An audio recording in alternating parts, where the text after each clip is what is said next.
has the time to do what they love anymore, right? Well, I'm sure a lot of you are kind of wondering what I've been up to and hoping that eventually I'd take the time to explain to you a little bit about the things that I've been doing, which tonight I will not be, in order to explain to you another story. And yes, just like in the old days. Either put on these glasses or start eating that trash can. So, Merry Christmas. And this will be sort of a Christmas episode. We'll be talking a bit about the Christmas Chronicles. Not necessarily the movie Christmas Chronicles, but we will be talking about a Christmas movie. Though while on the subject, I think it's a good idea to watch the Christmas Chronicles. I mean, it's a great Christmas movie. It's kind of like a remake or something, an homage to the Christmas movie that we will be talking about. And it has Kurt Vogel Russell. I mean, what a great... Vogel is his middle name, right? Like, that's... Come on. So, watch the Christmas Chronicles. In fact, watch any of the movies with Snake Plissken. He's been in quite a few good movies. Not just Death Proof. Not just Escape from L.A., Escape from New York as well. I don't even know how many Christmas movies he's been in. But, you know, go right back to the beginning. I think his first episode is Kevin in Dennis the Menace. Probably worth checking out. And The Swiss Family Robinson. Or The Man from UNCLE. Kind of a secret agent television show from the 60s. He was in a few of those. I think the FBI. He played Dan Winslow for an episode, actually. Though I'm into those wacky ones like The Horse in the Gray Flannel Suit or The Computer Who Wore Tennis Shoes. I mean, an identifiable and sympathizable character and relatable story. Or, you know, actually, pretty much any movie about Kurt Russell when he was young I can relate to. The Barefoot Executive with that chimpanzee. Yeah, totally. That's like my life story. He's gonna make it right to the top. That crazy moving, grooving kid who just won't stop.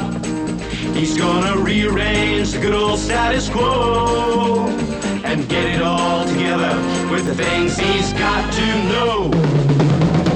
He's gonna make it, he's gonna make it, he's gonna take this cockeyed world and shake it. He's gonna show them he's a winner in the end with a little bit of luck and a little bitty barefoot friend.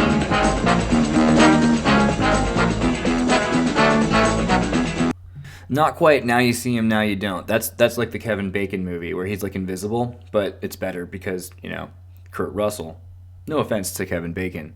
I mean, but I am the next Kevin Bacon. And frankly, I'd rather be Kurt Russell. When they start rapping that he's too young, he makes his mind up that he'll wind up number one. And the whole wide world will know that he's around. Though other cats get uptight and try to put him down. He's gonna make it, he's gonna make it, he's gonna take this cockeyed world and shake it. He's gonna show them he's a winner in the end with a little luck and a little bitty barefoot friend.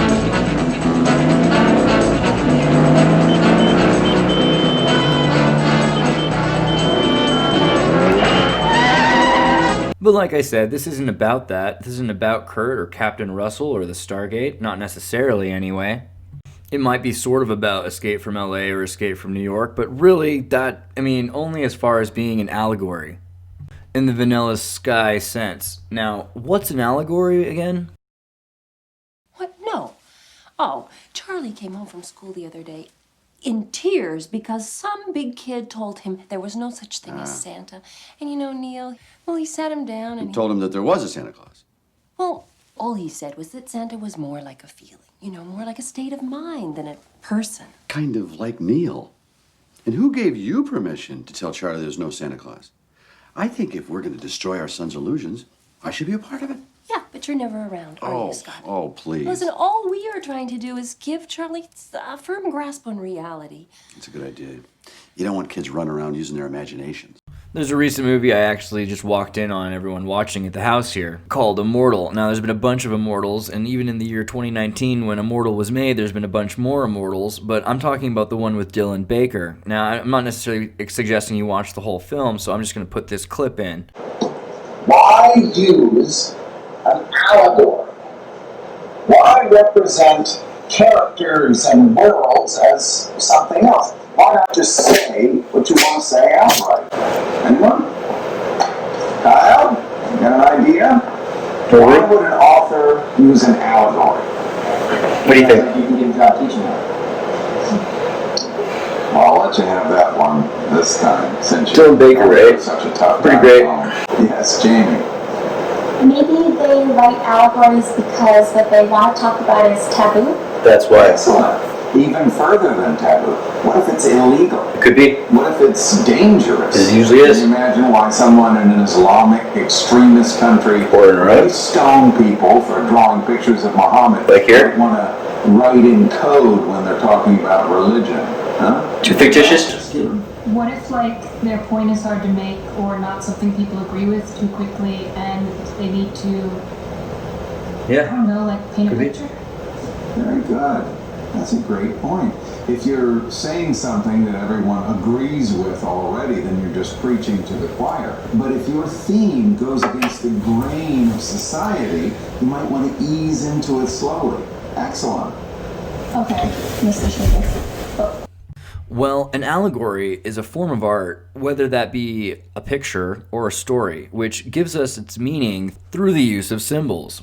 Sort of like the other Kurt Russell movie, Soldier, from 1998, where Kurt plays Todd, number 3465. Because that's all I needed. As I was putting this slide on the screen, the movie was playing Dylan Baker explaining why someone would use an allegory. Because you see, through the use of symbols, many people would consider an allegory to be an extended type of metaphor. When used as a literary device, a writer may use an allegory in order to convey a message based on morals, history, politics, spirituality, and other such subjects. The actual word allegory derives from the ancient Greek and is translated to mean implying something, and this translation further helps us understand its function. When used as a form of figurative language, the allegory can be made useful in addition to things such as motivational speeches, informative speeches, or spoken lessons, because it's used to convey meaning in a more understandable way. Now, all that's just a bunch of hubbubaloo, because the real reason we use allegories is because in some cultures, like, the truth is illegal, and you can't even talk about it unless you're talking about something else. An example being Mother Goose, whom herself was arrested when it was made clear that she was talking about the royal families. Anyway, I'm going to continue recommending Christmas movies for your whole family, my favorite being the Finnish Rare Exports film. I remember seeing this in Santa Cruz without any subtitles, but luckily I had gone into the theater with an astronomer from Finland who happened to come down from the hill at University of California, Santa Cruz. And even though there were no subtitles, he was willing to loudly narrate the entire film for the entire audience. It was pretty baller. But the point of the movie essentially is that there's a rich man from America who wants to dig up the ancient and frozen original Santa Claus, not realizing the depth of the metaphor. You see, not all things are simply allegory, and the Santa Claus is very real. In it, they awaken a beast, the Santa Claus, which has been frozen for 1,000 years by wiser Finns than these. And it's up to this group of Finnish friends and the man's son to save not only Finland this time, but all of the world from a sort of Krampus Santa Claus monster. And so it's explained why it's such an important thing to be a good boy or girl, or else they might come for you. His rather naked helpers. And it's a weirdly plausible metaphor if you've ever been to a mall. I mean, I don't know if they still do that. Do they? I guess they don't. No, I guess they don't. They don't do that anymore. But they used to be, there used to be these places outside that people could congregate before this whole year happened. And in those days, there used to be many Santa Clauses at every single mall. And that makes it kind of confusing to people. How could Santa Claus be in so many places nearly at once? And the idea is really that it's not, because there aren't. In fact, there's really only one Santa Claus, and there's a number of helpers. And they might actually be, just as bad or worse than the Santa Claus itself. Who's to say that the elves are really good? In fact, they seem kind of scary in general. They'll get back to our further point for the movie we're actually talking about, but suffice it to say, who's to say that Santa Claus is really in charge? It's more likely that Santa Claus is sort of a puppet, really, to the elf agenda. Alright, so rare exports, not going to ruin it for you, but you should watch that movie. And then, maybe I'll tell you about it later some other time. But the point of this talk will be really, let's say, about seeing is not believing and believing is seeing. This is, maybe some of you know in which movie I'm going for with this, but let's start with that, Doubting Thomas line that blessed are those who believe without seeing, because those who see don't necessarily end up believing. This has been an anomaly of our age. I think you might have noticed how many times you've shown, or I've shown, somebody something that's, documented. There's plenty of evidence, and that doesn't change anything. Whereas there are plenty of people that believe all kinds of crazy things, whether or not they're true. In fact, most of the time, you can show someone that it's true, and they won't care. I mean, a lot of this generation's all about that. It's right to believe, right? And so in congruence with this concept of believing is seeing, and the evidence of observance have nothing to do with belief, as well as this concept of allegory, that is the discussion of something true through metaphor or things that are symbols, or through symbolic truths, represented by safely in the consciousness and psyche false ideology. We'll bring up Dr. Fauci's recent remarks on Santa Claus. In fact, Dr. Fauci said that, and of course, as we all know, Santa Claus is real. Dr. Fauci said Santa Claus has natural COVID-19 immunity, and the pandemic won't stop Christmas gifting. So hooray for capitalism, and hooray for the worker state. Incidentally, CNN added that COVID-19 won't stop NORAD from tracking Santa Claus during his Christmas Eve sleigh ride. Okay, so assuming that belief is beyond sight and justice is blind, what could these metaphorical allegories possibly represent? Just, for fun. Well, recently I was talking to Michael Malice about this idea when he brought up clockwork elves. I mean, who doesn't love clockwork elves? But extremely low frequency beings. I just refused to use the word elf after I realized when they thought elves, they meant elves, like with pointy ears. And I mean, I'm not saying that extremely low frequency beings don't have pointy ears. I'm not prejudiced against pointy ears, but you know what? Maybe they do have pointy ears. But that's not the point. The point is the kind of Krampus thing, or Krampus, sort of like Trevor Moore's music video about the computer that became self-aware. Cue track here.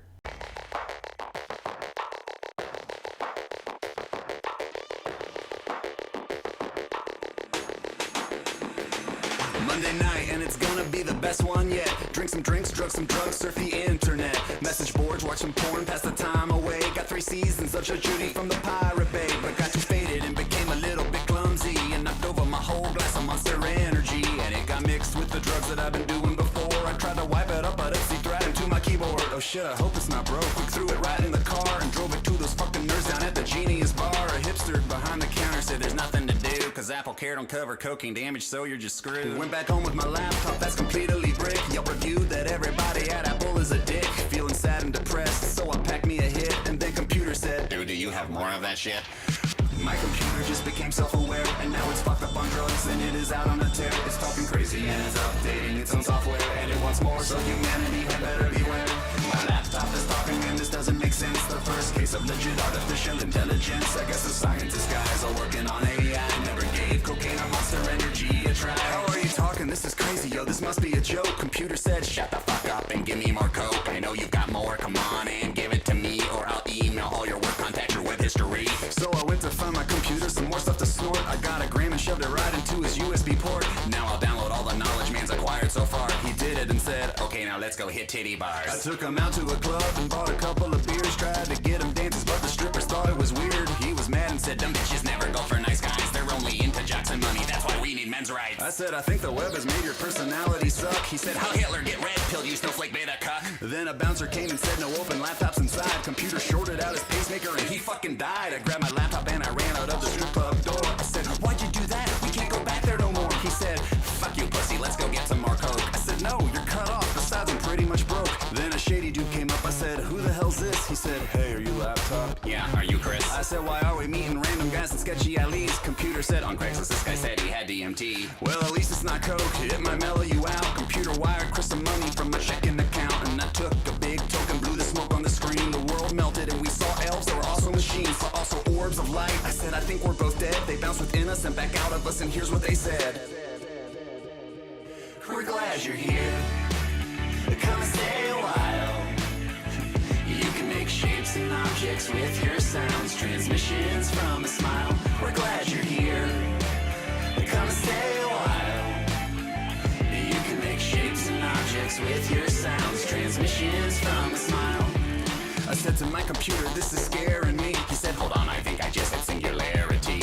And I can see the end and the beginning of time. I can virtually create anything in your mind. The laws of time and space and physics are under my control. Name any point in history that you think you'd like to go.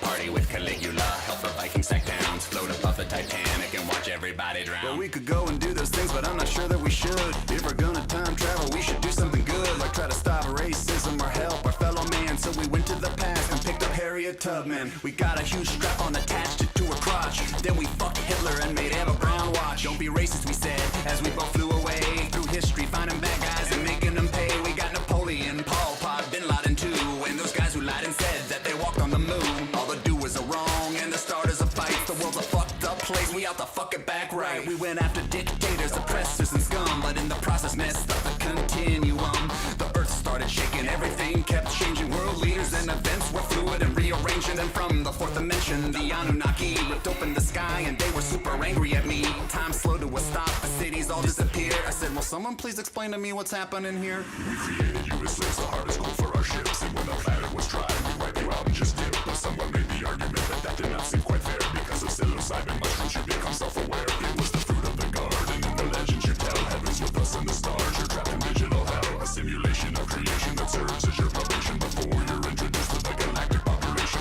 We want to see if these that don't have telepathy are capable of empathy and living peacefully. Well, that's cool. I think we generally choose right over wrong. I just helped Tubman spit Stalin with a big rubber dong, and as the first human being to get you close to your game. But I think most people in my shoes would still do the same. Look, I know we're all selfish and we argue and fight, but even if people are wrong, they're usually trying to do right. Could be the coke or the shrooms or DMT that I hit, but I became real self-aware. I sounded corny as shit. They stared at me and I thought they might just go hit, come and quit. Then they said, y'all might make it if we leave you a bit, but you're definitely not ready for singularity, so your computer has to go back to the way it used to be. I said goodbye to computer, one more line before I go. I asked the Anunnaki, but they very firmly said no. Then they reset the world to how it all was before, but the asshole still left me with a sticky keyboard.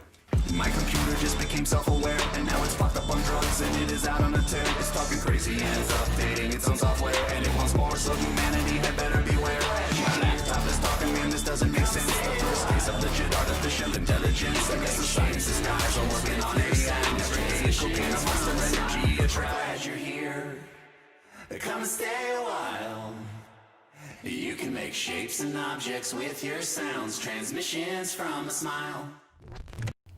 But it's a fascinating story if you think about it, that there's these extremely low frequency beings and that they reside in this karmatic system where good and evil and choices, doing what thou wilt, have consequences.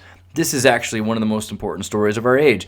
At some point, we used to believe that mankind used to need to do stuff, just in general, just on the principle of doing stuff.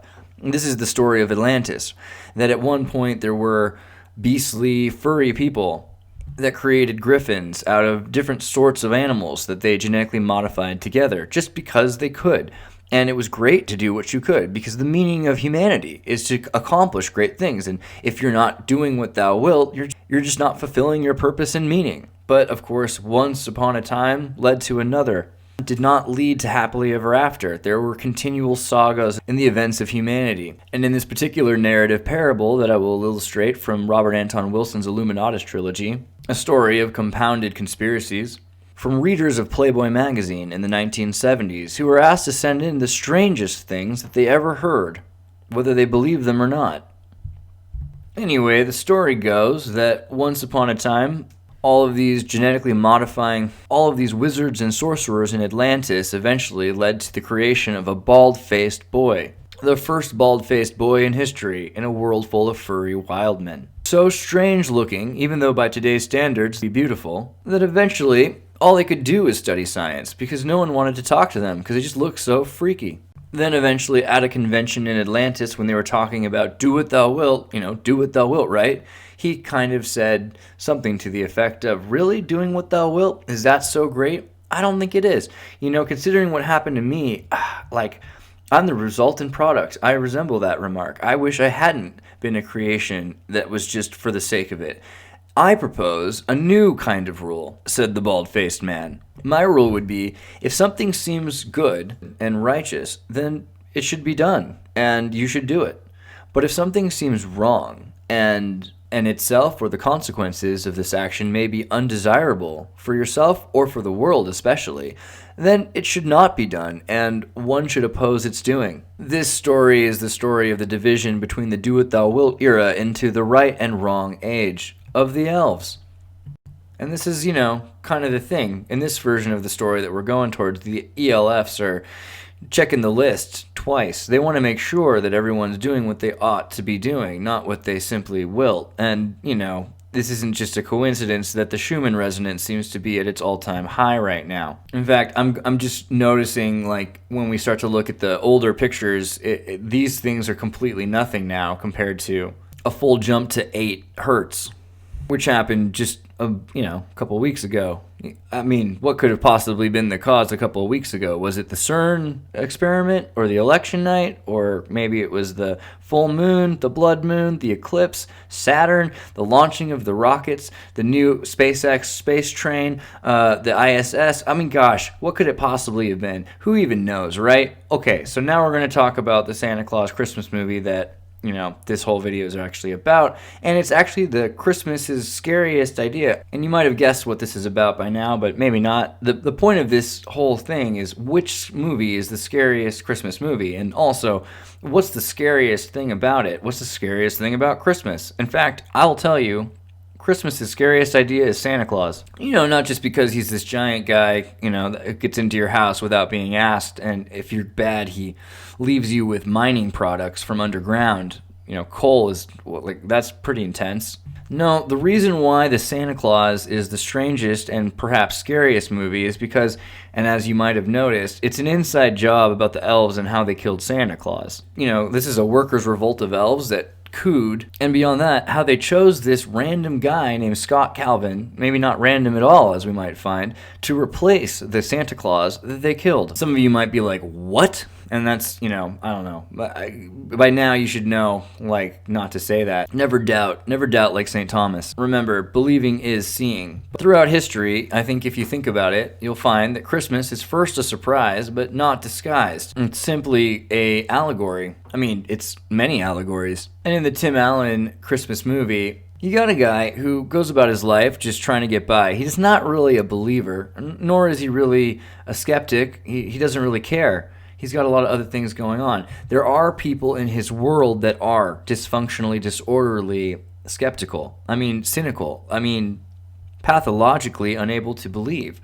And they tend to clump together, to bind together. And even though they're not exactly evil by intention, the road to hell is paved with the consequences of their intentions regardless. This woman, whom was married to Scott Calvin, who becomes Santa Claus, has divorced him and married this other skeptic, whom both of them remember not getting the present that they wanted. They don't remember how bad they were that year, of course, or what was going on. I mean, it sounds like Santa Clauses in this world die all the time, but we'll get into that more later. Still, remember the emphasis on pathological negativity and how that affects your life if you see what you don't believe and believe what you can't see. And beyond this metaphor, the King of Christmas is not elected. This is not some sort... The North Pole is not a democracy. Santa Claus, according to this legend, must claim his title via a death match. There's a point where Santa Claus falls off the roof and dies. And at that point, he dies rather slowly and all, but that means that the title is left open and only for the person who's killed Santa Claus, essentially Scott Calvin. By the way, I'm not pretending that this is some sort of new idea. I've been thinking this since I saw this movie as a kid, and clearly I'm not the only one. In fact, Hannah Priest has a few years ago put out a pretty decent number of tweets that explained her perspective on this, and I'll even bother to quote some of them. In a quick recap, when Santa Claus falls off his roof, Scott Calvin puts on his suit. I don't know why he does this, but he does. Scott Calvin puts on the Santa Claus suit and instantly becomes the new Santa. It's all fun and frolics, and the elves explain that this is because of the Santa Claus. Now, the creepiness begins early on because the roof Santa actually dies on screen quite slowly. I mean, it for a child is pretty freaking weird. I mean, why would they make Santa Claus suffer the way they do, especially considering what happens next? Because of his death, that's legitimately the only reason Scott can take the role. I mean, without that, and out of Santa Claus's ashes rise a new phoenix. We also find out that Scott Calvin, the next Santa Claus, might very well be the first Santa Claus to have a flame retardant suit. A flame retardant suit for an occupation, mind you, that involves virtually all of the fireplaces in the world, of which there are not infinite, but yeah, I mean, there are a lot of fireplaces in the world. Maybe not California, but there are a lot of fireplaces in the world. Now, really quickly, I feel like I'm required to bring up Gavin Newsom's and the laws in California which regard fireplaces. These laws have very little to do with the fires. They outdate the fires. Fireplace laws have a lot more to do with Dionysus and Bacchus, and of course the goddess Hestia of the Vestal Virgins. You see, on top of Mount Olympus, at one point, there was a goddess named Hestia, whom was replaced by Dionysus, and when this happened, she was forced down from Mount Olympus. According to legend, in losing her throne in Mount Olympus, she also lost all of her temples. Now, this was a bummer for the Vestal Virgins, but they were able to continue to worship her and to sort of sneak her into everyone's homes by making the fireplace, and particularly the hearth, the center of worship for the goddess Hestia. Isn't that just precious and lovely? But back to Christmas. And so, Santa Claus has been murdered, there's a new Santa Claus in town, he begins his transformation, and nobody at all seems surprised about this whatsoever. In fact, the only person who seems at all surprised is the poor dupe that they made into Santa Claus. It seems that they don't even bother to have a funeral or anything. And this gets into the juice of this whole story. You see, who makes Christmas happen? Santa Claus gets a lot of credit. I don't think that Santa Claus deserves it all. I think we all know where the toys come from before they're dropped off by the delivery man. Hungry fella? I'm of course talking again about these clockwork, extremely low frequency beings, the elves. Now, of the elves, they're very childlike and cute, but of course, according to legend, they are nearly immortal, perhaps not immortal, but they are quite old, in the range of thousands of years old, and they have pointy ears, as we've previously discussed, as well as being quite short, but not all of them. You see, there is this one guy who I like a lot, actually, and his name is Bernard. Actually, Bernard's real name is David Krumholtz, and, you know, he's pretty cool. He's in a couple great things, 10 Things I Hate About You with Heath Ledger, and he's also in a show that's about numbers, and the mathematical synchronicities that one might find in reality, right? But back to the North Pole, where Scott Calvin is lured on this magical Christmas night, which they've shared together, himself and his son. And the North Pole is a pretty interesting subject for all this, right? I mean, considering how little we know about the North Pole, we have quite a few ideas about the North Pole, but from the Axis Mundi to this continental landmass, which supposedly is not there, and whether or not there's ice or just water, supposedly the entrance to the Santa Claus headquarters is directly down the North Pole, right down the North Pole. So now we're thinking that Santa Claus's lair is underground, and that's pretty creepy. Anyway, back to the story. None of the elves at the North Pole mourn the dead Santa. In fact, Bernard just refers to him as the other Santa. And he shrugs it off. And this isn't just Bernard. As far as we can tell, all the other elves just cold-heartedly accept that Santa Claus is gone. And now they work with this new guy, Scott Calvin. And thus begins the new elf order after dead Santa. To be fair, there are a few hints here that the elves do kind of... Maybe it is as many of the elves are going with the flow in the program, maybe it is that the old Santa really wore out his welcome. who's to say? But one thing is clear, the elves do not miss their old master, and they're quick to replace him, not run themselves. It's a sort of workers' revolt at the North Pole from the elves. I can't help but imagine that this sort of coincides with something else that my mother taught me as a child. You see, when I was a young boy, I was asked what I wanted for Christmas. I believe it might even have been the year that this film came out, and I said I wanted a new computer. I was rather specific about which make and model, and my mom, rather than tell me that this was simply impossible, said she wasn't convinced that the elves were capable of making the exact Macintosh computer I wanted, and that we would probably have to buy one ourselves, instantly beginning my fascination with both mystical North Pole elves and the children workers of China. And I suppose I can admit, perhaps my imagination is bleeding together the concepts of the Foxconn suicide nets surrounding the buildings of workers for Apple, as well as these somewhat angry elves who've perhaps created this workers' revolt inside the North Pole against their leader, or supposed leader, who very well may just be their puppet. Who makes Christmas happen? I'll ask you one more time. Anyway, David Krumholtz, 10 Things I Hate About You, Heath Ledger.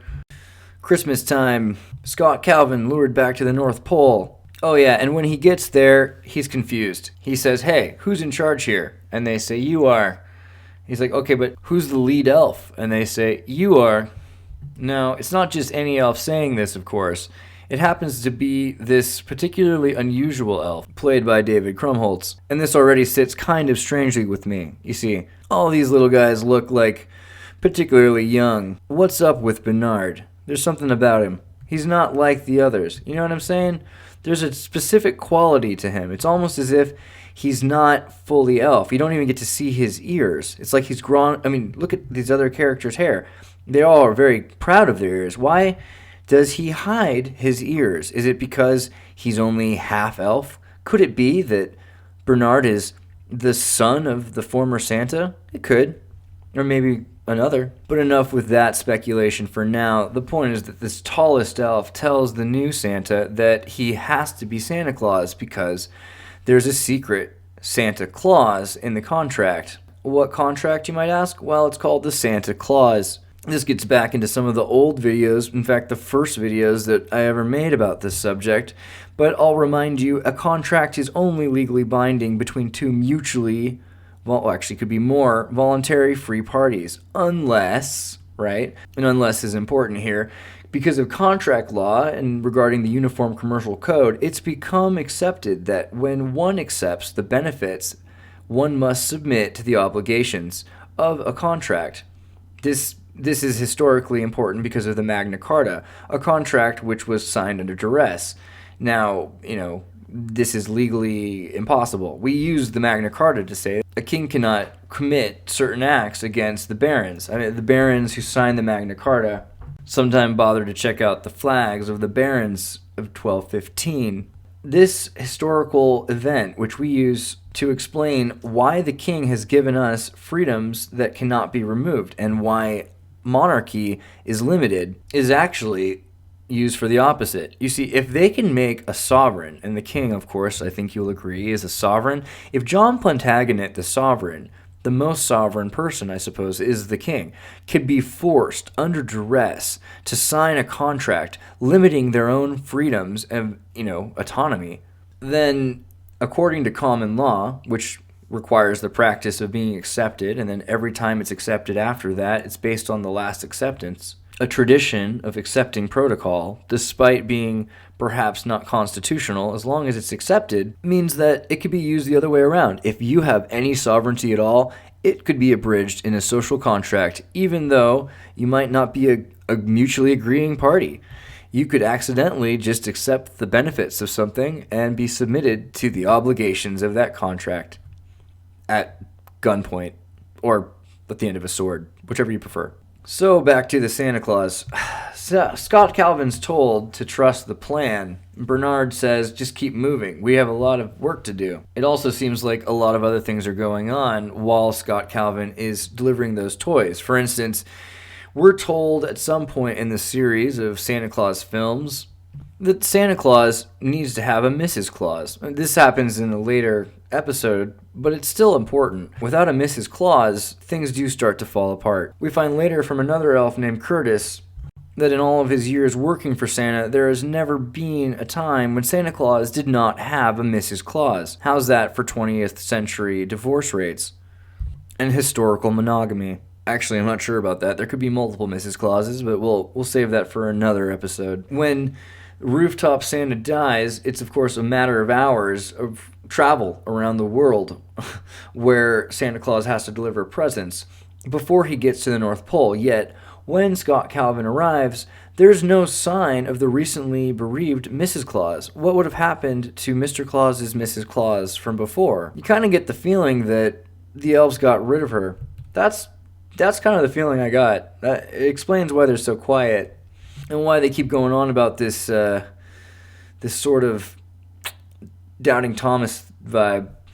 So, trust the plan. Whose plan? Well, it seems like it might be Bernard's. I'm not sure if that's fully fair to say, but he definitely seems like the most complicit in this entire arrangement. Though we mentioned earlier that there's not just Bernard, there's also the elf named Curtis.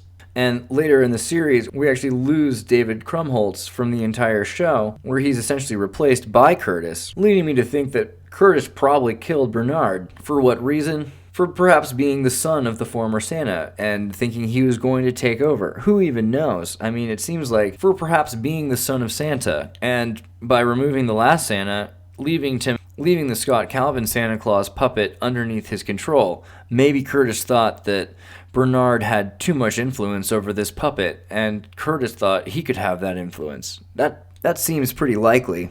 Niccolo Machiavelli said, "Everyone sees what you appear to be, but few experience what you really are." I think that's the most Christmassy metaphor that we're going to have this evening. So, Bernard, the son of Santa, killed his father and brought in the new puppet Santa Claus and proceeded to help the other elves, or assign the other elves, to remove Mrs. Claus before Scott Calvin arrived. Now, this is where the story goes from being scary to kind of weird to sad, at least for me, because of Judy. Judy's at least over 1,200 years old, and I'm not sure where that places her in the flamenco timeline, but, you know, she's definitely seen some stuff, and she's made a cocoa recipe that took her 900 years. It basically has extra chocolate, I think is the deal.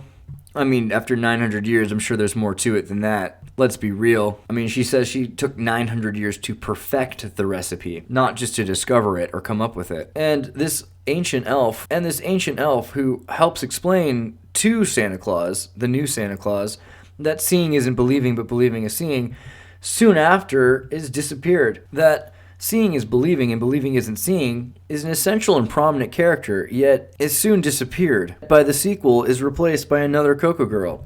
Perhaps Judy said too much. Perhaps in the North Pole, nobody's safe. C'est la vie. How like life. Rest in peace, Judy. May you and your cocoa recipe never be forgotten, and may the truth someday set us all free. May the children know what you sacrificed for that cocoa, and who sacrificed you for their agenda as well. But back to the Clockwork Elves. So we've already talked a bit about extremely low frequencies and the Schumann resonance. Let's get a little bit deeper into clockwork. Now, like I've said, I don't have a lot of time to do a lot of things, so at some point, maybe in the future, I'll get way deeper into clockwork and how important it is. I mean, it basically proves the existence of the universe, of energy, of life itself. It's a fascinating thing that I'm definitely downplaying or underscoring, and I apologize for that, but let's suffice it to say that your DNA is a sort of clockwork, and that the Gnomes of Zurich in the Illuminatus trilogy card game, which Robert Anton Wilson's book series Illuminatus, which the Playboy people, that became this card game. Well, it sort of implicates the clockwork Swiss clock gear gnomes of Zurich with the banking powers, something that makes it all the more important that Dr. Fauci made this little allegory about Santa Claus's immunity to COVID and the benefits of Santa Claus's powers to continue this way of labor and capitalism. It's important to remember that Dr. Fauci never said that Santa Claus couldn't fall off a roof or was immortal, but for whatever reason, at least Santa Claus has a natural COVID immunity. Pretty sweet. Wish we all did, right? So the Machine Elves, Clockwork Aliens, Poltergeist interdimensional radio-based life forms have something to do with DNA. We were saying this earlier. The idea that you could take a crystal or saline solution of crystals and blast them with vibrational radio resonance in order to jumpstart a cell. Earlier, we've talked about the Chicanosaurus and Craig Venter, who essentially took some matter and turned it into life by jumpstarting a cell. That sort of Frankenstein magic or transformative powers of the elves may very well be responsible for all life as we know it in the digital Noah's Archive that we're experiencing. There's also a sort of Mayan crystal skull thing going on here with Santa Claus's crystal globes. The son of Santa Claus can actually communicate with his father through the crystal globe, which his father has gifted him. It's sort of as if the globes hold Santa Claus's souls. I say souls because there's many Santas. How many?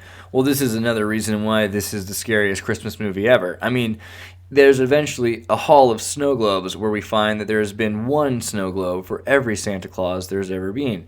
There's about maybe 60 snow globes in there. That's about 60 former Santas who are presumably all married and presumably now all dead. 60 Santas over the course of the history of all of Christmas means that the average life expectancy for a Santa Claus is just over 33 years.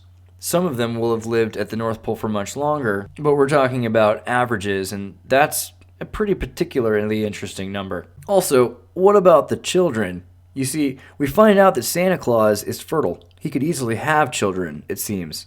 And he does. They have a baby named Buddy who's born at the North Pole. He might very well not be the first baby born at the North Pole.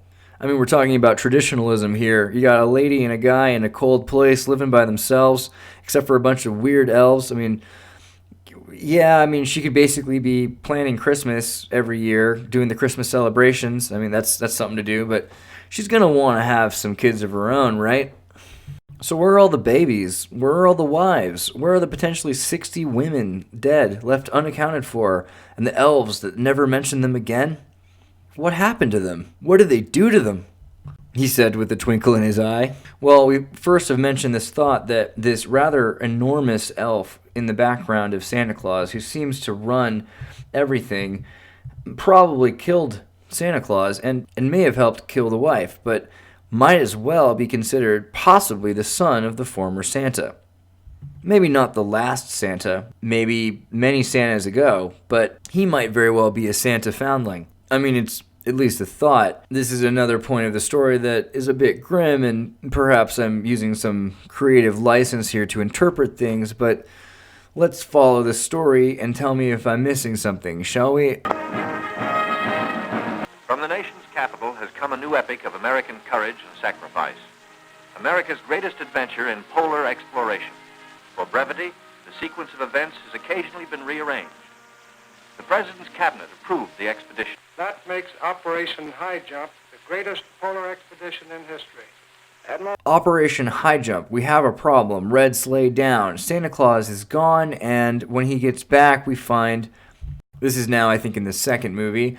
When he brings, for whatever reason, his ex-wife and her new husband to the North Pole.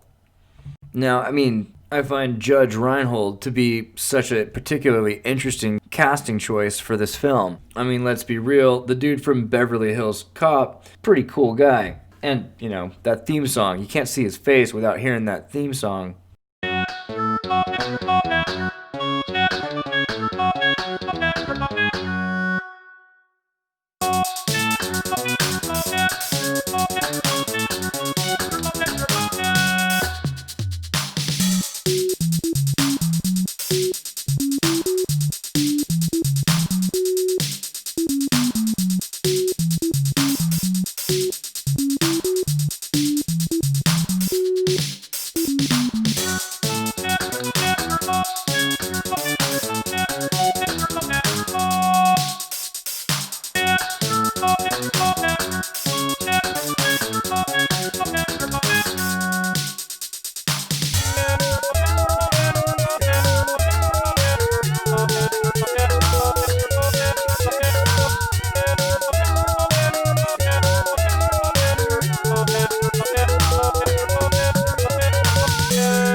You see, can't do it. But enough about Judge, let's talk about his character Neil. When he finally gets to the North Pole and he sees how real things are, he still has a lot of very peculiar, pretty specific questions. I'm not here to tell you the whole story of the entire trilogy or, every little detail. We could do that another time, but there are some specific things that we're going over. For instance, we're basically not even going to get into Jack Frost and Martin Short because hopefully that just never happens. And again, I'm speaking allegorically. I hope at least some of you get what this is all really about. But time is short. So the clear hint here is on entering the elf's kitchen, Neil asks, how come the oven in the kitchen is so much bigger than the delivery room? It's a peculiar but specific question, and, ovens and allegories here, right? Like, it's hard not to acknowledge that is a line in a movie that didn't need to be there, and yet it is. I'm more into the discerned movement field of thought. I'm going to go ahead and say that this child's movie has not got a single accident in it, or any of the two others for that matter. I think the entire story is discernedly Kabbalistic and planned. But we're thinking about how they had to get rid of the last Mother Christmas and the last Father Christmas, perhaps even their children, and what did the elves do to them? This might explain some of the things that have gone on and some of the more terrifying characters which are cooing against Santa Claus and some of their goals. And of course the crystal balls with all of their souls, all the souls of all the Santas. And also what may have even happened to Bernard when Bernard was disappeared, probably by Curtis, in this rather, as we've said before, Machiavellian North Pole. And Judy herself, I think, is the answer to all this. You see, Judy says at one point, not just that seeing isn't believing, or that believing is seeing, she mentions a bit about her secret cocoa recipe. Could it be, and sorry if it sounds a bit grim, that extra cocoa powder comes from the ovens? I know, that's kind of intense. But yeah, it's a Christmas story, and Christmas is pretty intense after all. Think about how crazy Christmas is. Think about all the people that are swung by Christmas and what they're willing to do for their families for Christmas. And, what's the most important thing to Santa Claus? It's not just the cookies and the milk. It's that ceremonial cocoa, shaken and not stirred.